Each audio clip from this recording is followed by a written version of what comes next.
Bill Hitchcock here. We're here at the North Carolina Division of Marine Fisheries main office in Morehead City. And to my left, we have the director of the North Carolina Division of Marine Fisheries, Director Rawls. Kathy, thank you for letting us come here today. Absolutely, glad to sit down with you. Now, what I have done, and the viewers are aware of this, what I have done is I contacted 4 different executive directors, and I asked them 2 things. I said, 1, give me 3 or 4 topics that you'd like to talk about. And 2, I opened it up to the viewing public and say, submit your questions so we can ask these various and different executive directors. Now, Kathy, it was real simple. I wanted to jump into this one because I think this is real important, real topical, mandatory reporting.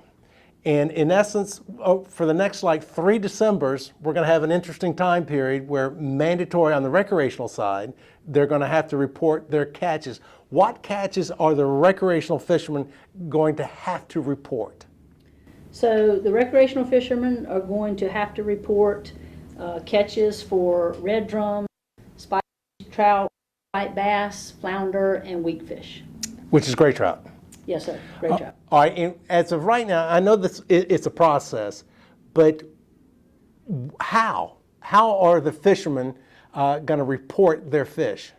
So that is still under development, but right now we have a web-based information gathering tool that's called Survey 123, and that is what we plan to roll out for recreational fishermen to report their catch. And that's kind of phase 1 of this mandatory reporting program, and then we hope to eventually in phase 2 to get to an app that might be a little bit easier to work with and might be something that we can use to develop further as we move along in this process.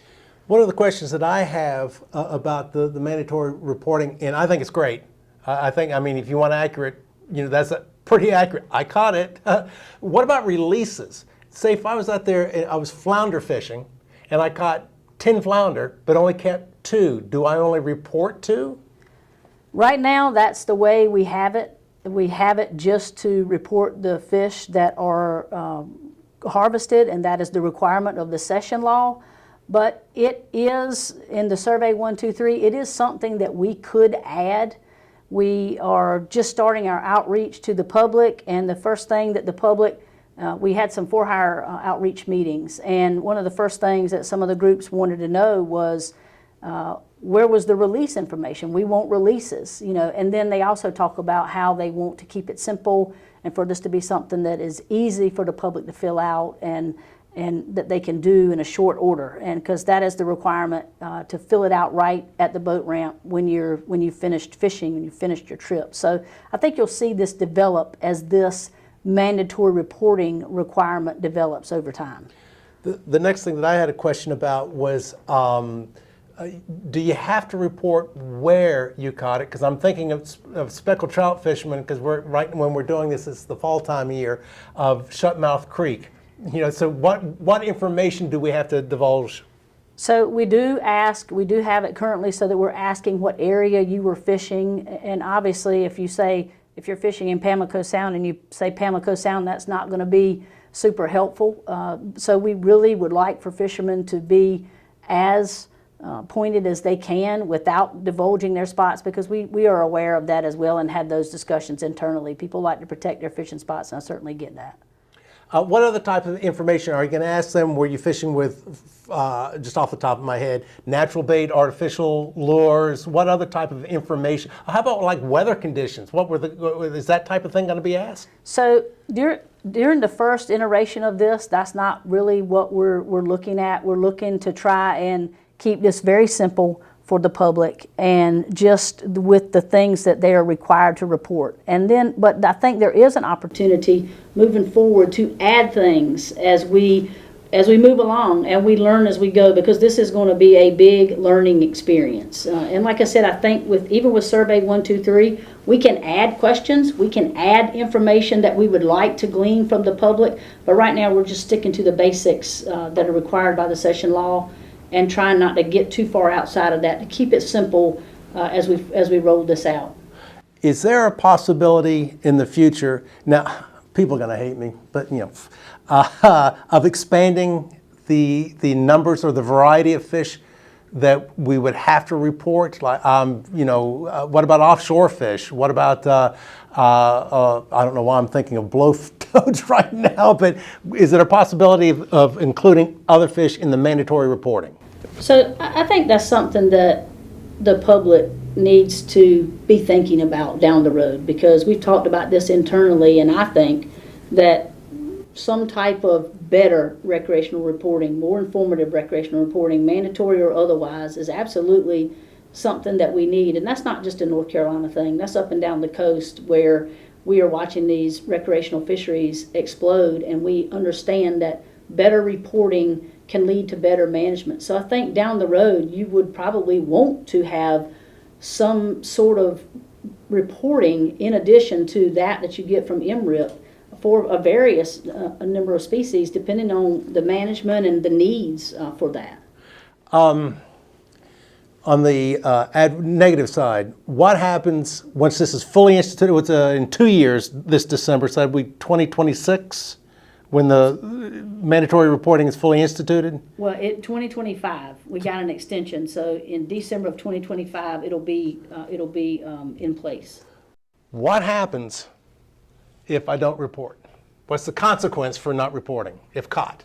Right, and there is a step process of a warning, and then a citation, and then a potential to lose your recreational fishing license. Let me stop you, because that word citation means something else. It's the bad citation. The bad. Yes, sir.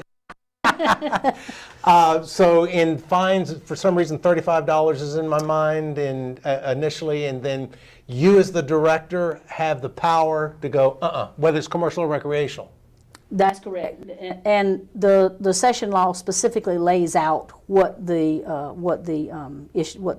consequences, as you said, are. And speaking of commercial, now, because that's been one of the complaints about commercial fishermen not having to report a recreational catch, something along those lines, this five fish reporting also pertains to a commercial fisherman when he's recreational fishing, correct?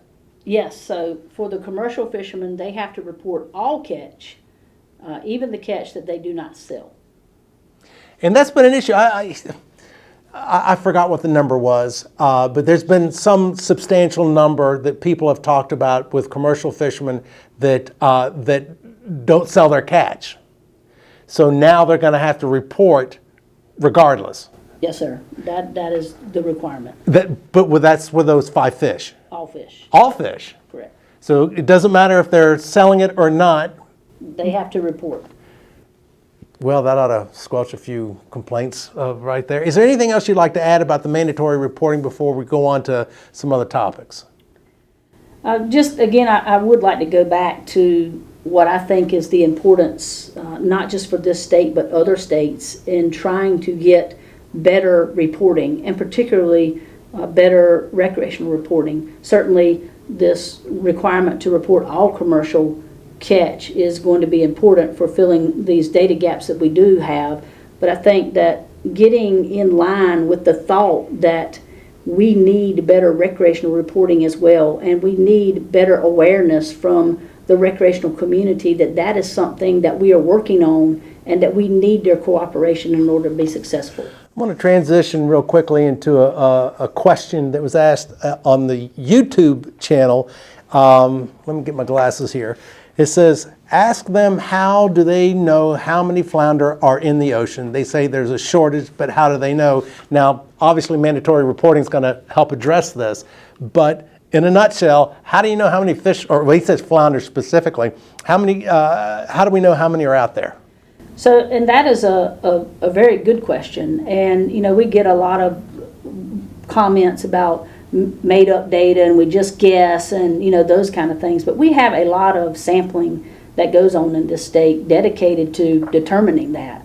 So we have dependent sampling, which is sampling that relies on the industries, whether it's commercial or recreational, the fishermen themselves to report that. So landings for commercial and recreational, we use that. We also have independent sampling that this state dedicates a lot of resources to collecting. So independent data that we also collect. And then that information is independent, as it says, of the activities of commercial and recreational fishermen. It is biologically dedicated, sampled data that we use. And then when it's applicable, we put this information into stock assessments, and then that's how we determine stock status in species that we do have information enough to formulate a stock assessment on. We recently did a show on the surveying. Matter of fact, I got the big old file sitting over there, and I don't think people realize that the joint effort in between the state and national concerns in terms of the survey methodology, and the survey methodology is in a state of, well, I don't know if using the term state of flux is right, but in transition where they're improving upon. Now, is it correct that data that's already been collected there with a new methodology they're going to apply to past findings? Is that correct? Do you know? Are you talking about the MRIP Yep. sampling? Yep. Are you talking about the FES survey that they're trying to redo, or? Yes. I'm not 100% sure, but I know they're still working on, the jury's kind of still out on the survey as they're trying to work through reassessing that. Well, the good thing is it's an ongoing process. It's not static. Absolutely. And I think that's a good point, because data is not static either. I mean, we learn every time we add data, and I think it's good to note that NOAA and MRIP, they're constantly learning what works and what doesn't work, and being able to go back and address the things that don't work, and also acknowledge the things that are working. And we see that in our fisheries as well. Some of our fisheries or recreational data is monitored pretty well under MRIP, and it works well. And then in some situations it doesn't. When we have short seasons and things like that, MRIP's not the best for that, but they say that. So there's definitely a learn as you go and make improvements as you go along. So there are going to be changes, and obviously that disrupts the apple cart when they reassess and they decide that this way probably we need to change, with the times, if you will, and to make those corrections. But to me, that's not really about mistakes you made. It's just about building on for improvement moving down the road. One of the things I found interesting was how telephone surveying was done, I think it was the 70s. It was random. They just called people. They didn't even know if they fished. And then I've forgotten the term, but it's basically a memory thing. When you're caught off guard, tell us about your fishing trip, and you can't remember. It's telescoping, I think, is the term, where you're bringing an event, say from May, and bringing it back into April, and then because you're on the spot. How do you remember these things? Now, I want to transition to another topic that you wanted to cover, public participation, and this is how I want to transition into it. What if we've got fishermen out there that really want to help? They really want this to help with information, and can all they do is wait to be surveyed? Or can they somehow volunteer in a way that they can give data over to the marine fisheries? So this is a great question, and we are always trying to get the public involved. And there's a number of ways that you can do that. Certainly at the very beginning, particularly recreational fishermen, commercial fishermen as well. When you're out in the field and you're a recreational fisherman and you're approached by one of our staff or MRIP staff and trying to get recreational samples, please participate in those programs. I mean, that is like the very grassroots thing that you can do, because a lot of times we hear, we don't want to give you our data, you're going to use it against us. And that's not the way in reality this really works. We are using that data to try and inform better management. So participating with the programs that we are administering is first and foremost what we would like to impress upon, particularly recreational anglers, but commercial fishermen as well. When you go to the fish house to sell your catch, and your dealer is responsible for noting on a trip ticket where you fished, what gear you used, what you caught. As a commercial fisherman, it's your responsibility to make sure what that dealer is writing down is accurate. So we all have to get on board to making sure that our data is the best that it can be, because I think it ultimately leads to better management. I think in the past what has happened, the way on the recreational side, the way they see that they can participate is through tagging programs.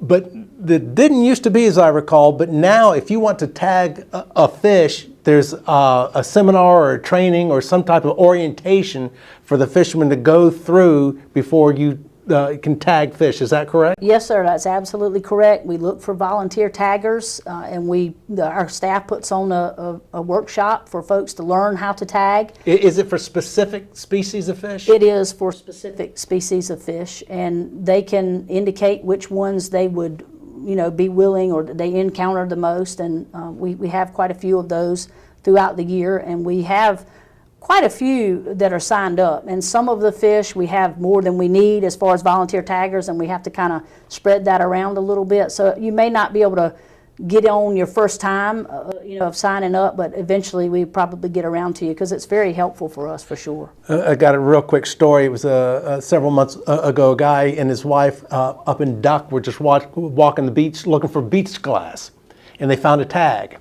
And it was Wildlife Resources. They called it up, and come to find out, it was just the tag, and he said it looked new. The tag was over 30 years old, wow. just washed up on the beach, and that's just fascinating. I want to go into another question here, and just briefly, statement. It says, I'm building a home in Belhaven. I bought the land before these regulations restricted recreational fishing. I want to know what changed from the past conservation measures and today, and to be tighter regulations on recreational fishing. We have the regulations not constricted commercial Carolina fishing like the recreational. Sometimes there's a perception that it's the recreational side taking the hit and the commercial side's not taking a hit. Is there any truth to that? Well, maybe the better question is how does the marine fisheries regulate the fisheries? Does the commercial fishermen take priority over the recreational? Does the recreational fishermen take priority over the commercial? Or is it strictly looking at the fish? So that's a great question, and in our state, I think we are lucky to have the Fisheries Reform Act, which is the legislation that guided us to the fishery management plans that we produce. They're the cornerstone of what we do, and it's the cornerstone of management in this state. And in that legislation, it basically said you will consider food production, commercial, and you will consider sport fishing, and so recreational. So we are required by law, the Marine Fisheries Commission is required by law to manage our resources with both of those groups in mind. So that is, and I think that's a lot of where misinformation comes from, and I think that really is just a human nature thing where you feel like you're impacted in a way that the guy next to you is not, although you're not really quite sure how the guy next to you is impacted. And I think that is what we try to work on daily, is trying to help people with the information and the facts that will, better guide them as well. I've got an unfair question for you, but I hear this a lot. Somebody will say, well, in Louisiana this, well, in Virginia that, well, in South Carolina that, how come we don't do that here? Can you just touch on what makes North Carolina unique as opposed to other, and again, it's an unfair question because each state's got its own fishery and it's different, but can you touch on that? Sure, and I think part of what makes North Carolina unique is the FRA and the Fisheries Reform Act and the requirements that we end overfishing in 2 years and that we recover stocks in 10 years. And that can lead to regulations that people deem unnecessary or too restrictive. I totally understand. But Louisiana was the example that you used, and looking at their spotted sea trout fishery, they are overfished, and they have been since I think 2016 about. So their fishery is not in good shape for spotted sea trout, and I think really it boils down to they don't have the requirements of an FRA that tells them what they need to do. So certainly they have less restrictive regulations than we do, but they don't have those requirements of the FRA either. So I think that's where, just because the restrictions are less does not mean the fishery is better. Right. Thank you. Good point. Good point. And well, let's transition into speckled trout, spotted sea trout. Again, when we're doing this is in October. People are getting the speckled trout fever. The mirror lures are getting brought out. The green grubs are gotten readied. One of the things that from looking at the speckled trout is the release rate on the recreational side, that overall, the past 30 years, I think it averaged out to something in the 70 percentile of recreational fishermen of their catch is released, and that's fantastic.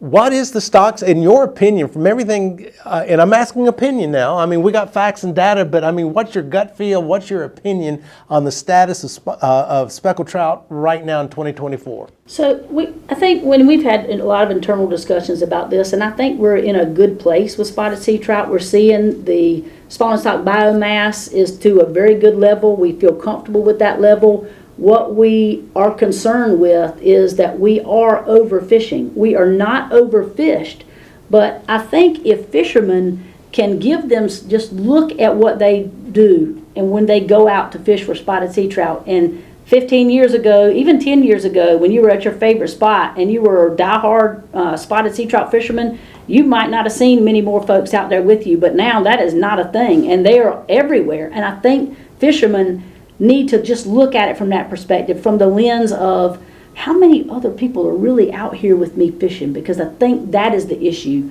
is the rate of removals is concerning, and we feel like we want to get that slowed down so we can end this overfishing, although we are not overfished. All right, and I want to touch on this. Now, when you're talking about fishermen, are you talking about on both sectors, the recreational and commercial?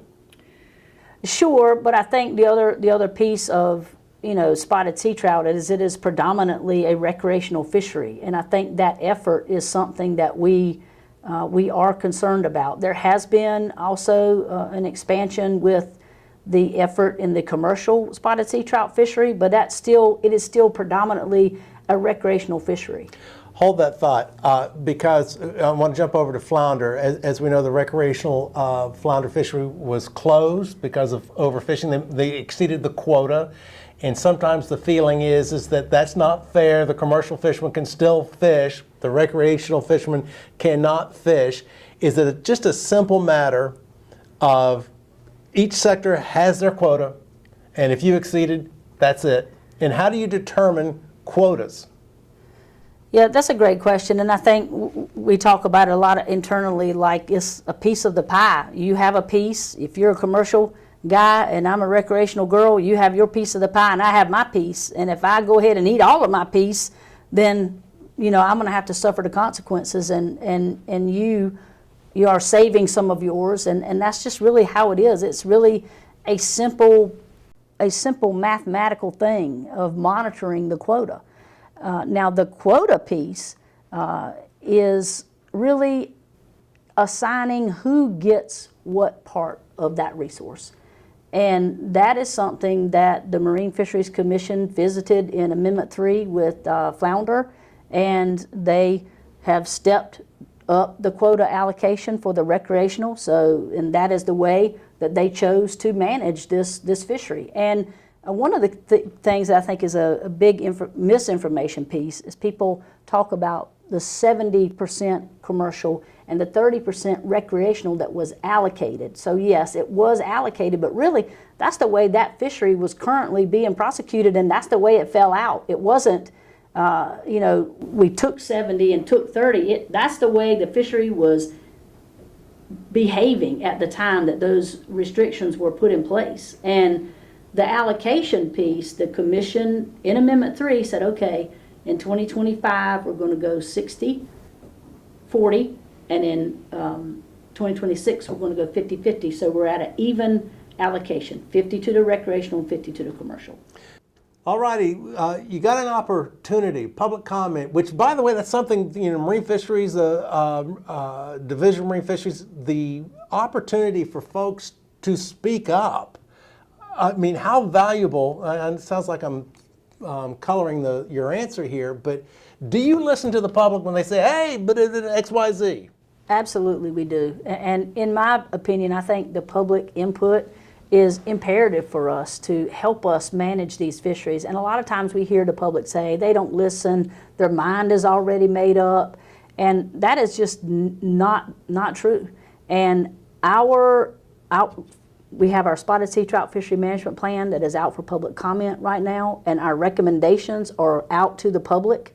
And these are just draft recommendations for the division. And based on public comment, we will tweak those draft recommendations before we present the division's recommendations to the commission. So it is very important for the public to come out and let us know how they want this fishery to be managed. Well, with the changing of the times, folks can email comments. As I recall, with the flounder, the Marine Fisheries Commission wanted public comment, and they got something like over 2,000 emails.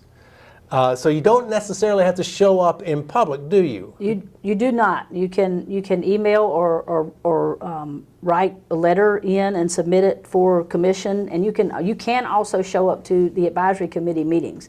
Our public comment period closes on the 16th, October the 16th at 5 p.m. for written comments.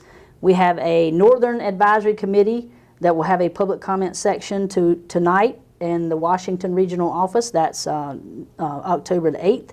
On October the 9th, the Southern Advisory Committee will meet to talk about the draft spotted sea trout fishery management plan, and they will be meeting down in Wilmington at our Wilmington Regional Office. And then next week, on October the 15th, the Finfish Advisory Committee will be meeting to talk about the spotted sea trout draft fishery management plan. So we encourage the public to come out and give their comments. In terms of public comment, this is what I see, or in my mind. I see a whole bunch of people just submitting a whole bunch of stuff, and it's getting lost in the wash. And I'm not necessarily talking about when there is a meeting happening, but just on a day-by-day basis. Is there a recommendation? Should people get together in a group and say, us 10 guys think that this should happen, or just single comments fine? Is there any methodology that you would prefer? I think it's a very good point. What I try to encourage people, if they want to come out and give public comments, or even if they want to write a letter, however they want to do it is fine by us. The main thing is to be thoughtful about your comments. And if your comments if one of your comments or even your comment approach is, I don't like this and this doesn't work for me, okay, we got that. But then tell us what does and what you don't like about it, and tell us what you think would work better. So we are looking for more informed comments from the public, and that is super important. And we have tried to develop documents. We have a decision document, which is a short document that kind of outlines the information in the draft plan, which can be hundreds of pages long. So we're trying to break it down so that folks don't have to digest so much information. They can look at these documents that we've submitted and try to get some informed comments from them. And again, it's really important not to just know that you're not happy, but that why you're not and what you think would be the better approach. Well, I think that's a great point, because I think a lot of times what happens is what motivates a person to respond or to contact the division is because they're mad, not because they're happy. And so therefore they're going to express anger. But if there's a problem, state the problem. And if you see a solution or a better way to do something, state that. Is that basically? Yes, sir. That is absolutely what we're looking for. If you have a comment that you don't like the 14-inch size limit and you think that's ridiculous, then if that's where you leave it, that really doesn't give us much to go on. It just tells us that you're unhappy with the 14-inch size limit. But what would you prefer the size limit to be, and why would you think that size limit would be more appropriate? That's just an example.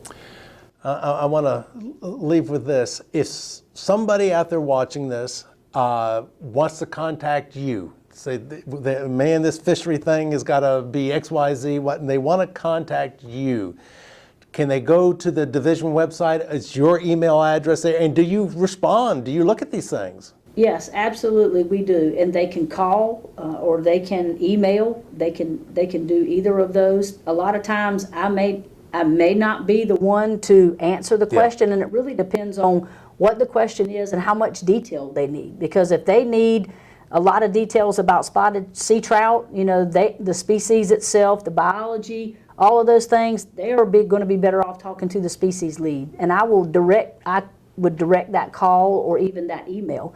But I absolutely encourage the public to reach out to division staff, whether it's me, and if they talk to me and they don't get all the information that they're looking for, I can direct them to another area But our species leads, our staff is more than happy to talk to the public at any time about any of this. And 9 times out of 10, I feel like if people will really take the time to call and talk to somebody at the division, it will really help clarify some of the information that they are looking to clarify and that they really need. I'm not saying that we're going to completely agree when they hang up, but I Right. think they will be thankful that they did.